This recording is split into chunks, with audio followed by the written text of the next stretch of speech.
Hi everyone, it's Jordan Owen with Owen Apothecary, and today I'm going to talk to you guys out there about maybe a bit more of a touchy subject.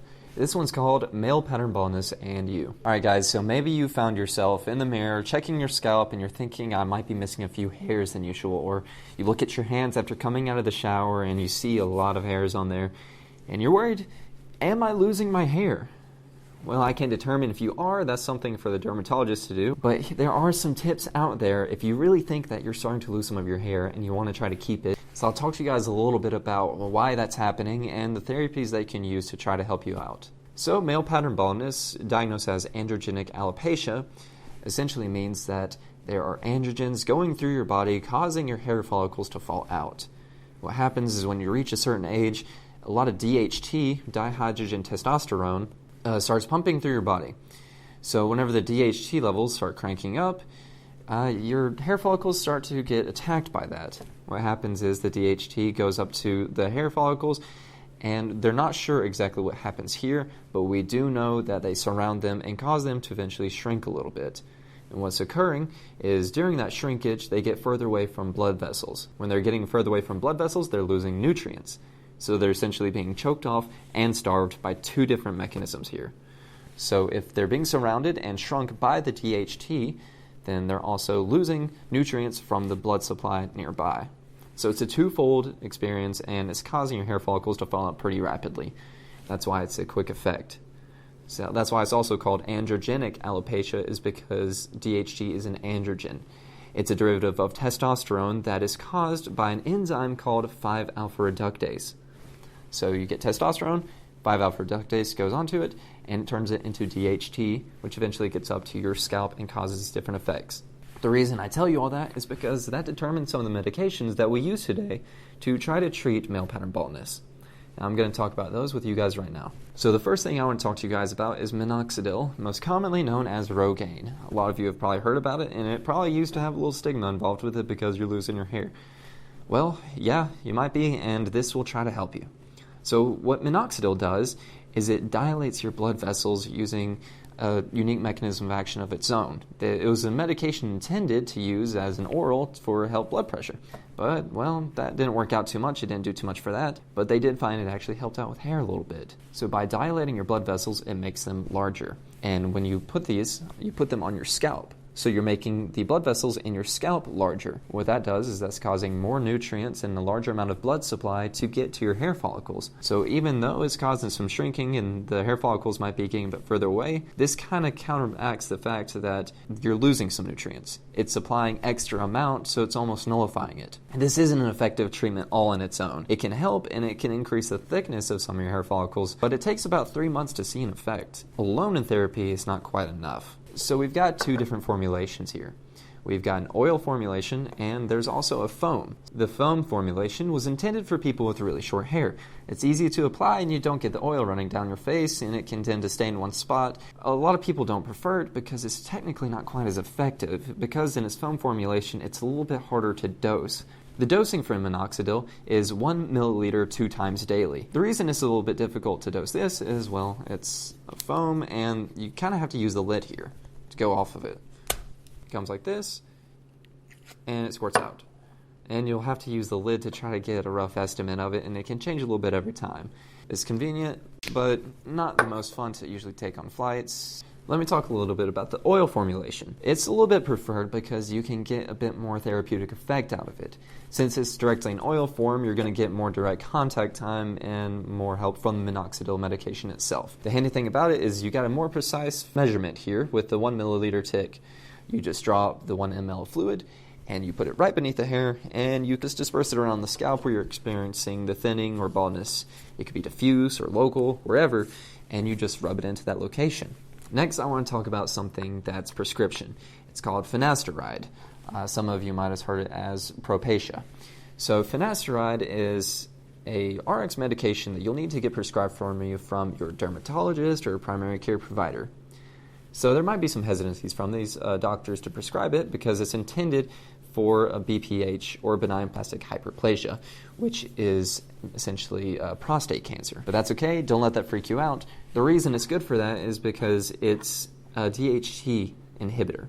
What it does is it stops 5-alpha reductase. It inhibits the conversion of testosterone from turning into DHT. So for BPH, you take 5 milligrams. So that's a big dose for this stuff. That's the entire pill. But for male pattern baldness or androgenic alopecia, you only need to take 1 milligram. In fact, most FDA approval is for 1 milligram daily, but recent studies have shown you can even take it every other day. So essentially what you'll do for the cheapest result is go to your dermatologist and ask them you're interested in finasteride, and they can prescribe you the 5 milligram, and you just chop it into 4s.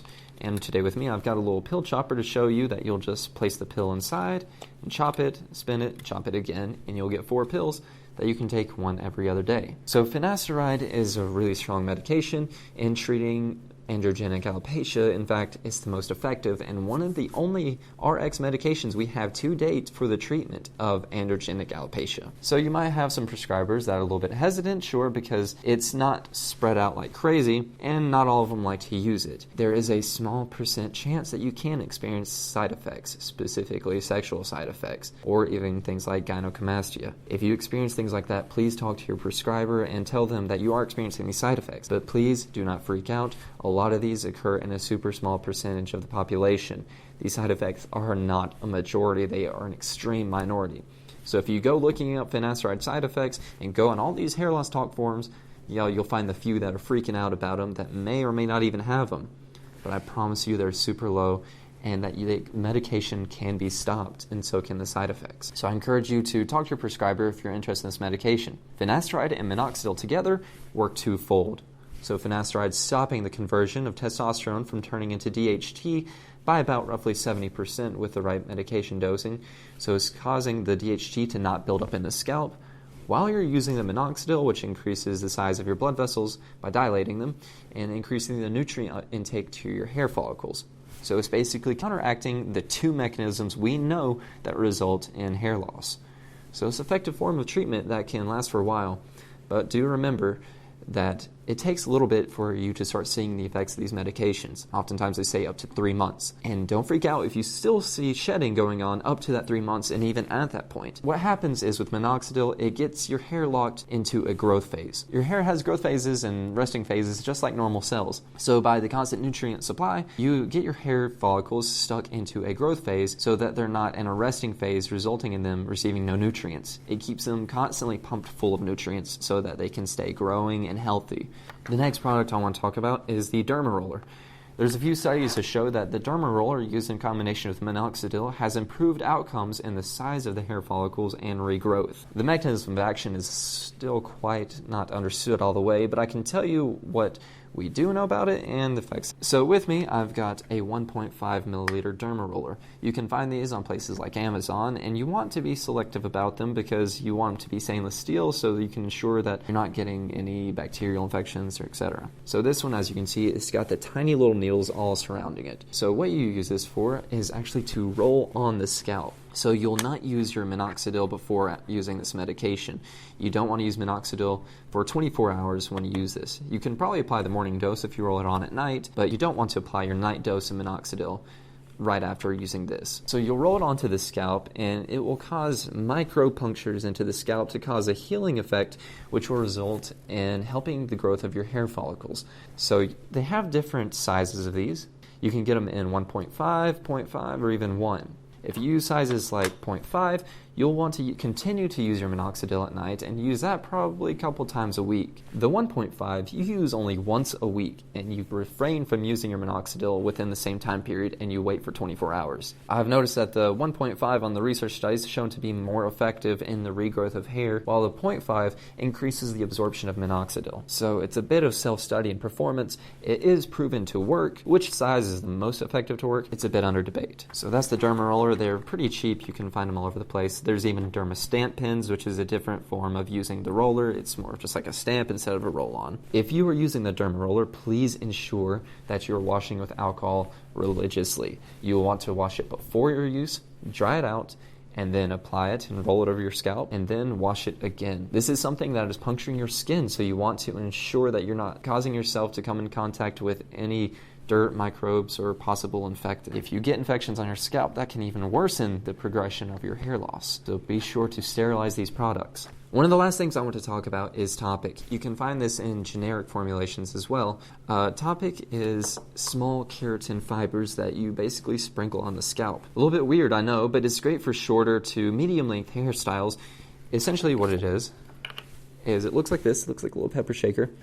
And you'll kind of use it just like a pepper shaker, oddly enough. It might be weird that you're sprinkling things on your hair, but there's nothing wrong with using cosmetic products to try to enhance the look that you want. So it comes in different colors. It's small keratin fibers. So it won't clog your pores and it won't cause your hair loss to progress anymore. It's made from the same materials as your own hair. And same goes for the generic product as well. You can use either the generic or the Topic, they're both the same. So you can get them in the different colors that matches your hair closely. Dark brown, blonde, light brown, whatever is closest to you. And you'll just sprinkle it on your hair. There's YouTube videos out there that'll talk about how to best apply it. And then you get the kind of coverage that you're looking for. It's good for covering up thinner spots. So after you're done sprinkling onto your hair, they do advise that you use a gentle hairspray to kind of lock them in place. You can or don't have to do that. That's just sort of a tip to help it out. If you plan on going swimming or something, you better expect some of this to come out. If you use this and the hairspray, you won't get much loss from sweating. It'll kind of stay in there well and hold firmly and look pretty good. It's really indistinguishable from natural hair looks, especially if you're only experiencing a moderate amount of thinning. So if you hold it in place and sweat a little bit, it'll still be there. You'll be good to go. But if you plan on diving in a pool, I doubt it'll stick around too well. You might get a little bit of free-floating particles when you come back up from the water. And whenever you apply this to yourself and you sprinkle it on, you might get some that falls on your scalp or head or even clothes. It just brushes right off. So those are a few products to help with your androgenic alopecia medicinally. And I talked about a more cosmetic type product. And then lastly, there is other intense options, kind of like hair surgery. So you can get FUE or FUT surgery. That's follicular unit transplant or follicular unit extraction. Those are two major surgeries that have shown to have a lot of success. I mean, look at guys like Elon Musk. We're pretty sure he's had hair surgery, whether he's come out about it or not. But look at him in PayPal and look at him now. You don't just spawn hair overnight. It looks fantastic though. The surgeries are a little bit more expensive, but they do typically get the job done.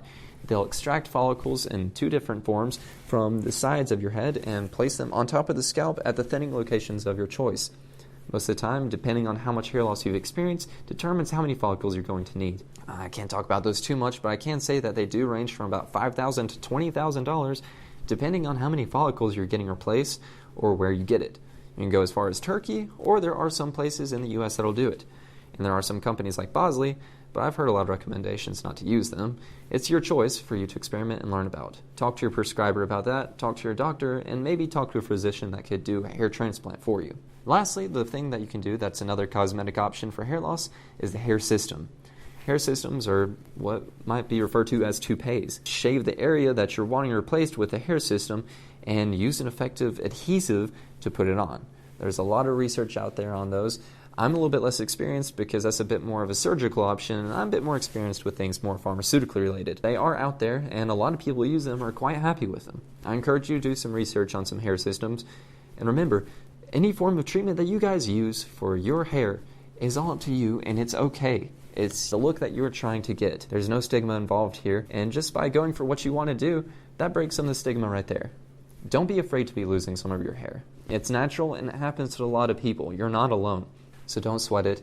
There's an option out there for you to help with your hair. You can try many different things at home. The options I talked about today, the over-the-counter options, the prescription options, or even all the way up to the surgical options. I hope this video was able to help some of you guys today, and I hope you find an option that works for you best. Hey everyone, thank you guys so much for watching the videos. I hope you enjoyed them and I hope they could help you out. If you enjoyed it, please hit the like button and don't forget to subscribe. Help us do the best that we can so that we can keep researching all this information to bring back to you guys and to help you out with all your cosmetic or acne treatment needs, whatever it is. So don't forget to leave a comment if you guys find products that you want me to talk about, or if you think that there's a research topic that you would like to learn more about regarding skincare, cosmetics, or whatever it is. Let me know and I'll try to do the best I can to get at it. Thank you all again so much for watching, and hope to see you back again soon.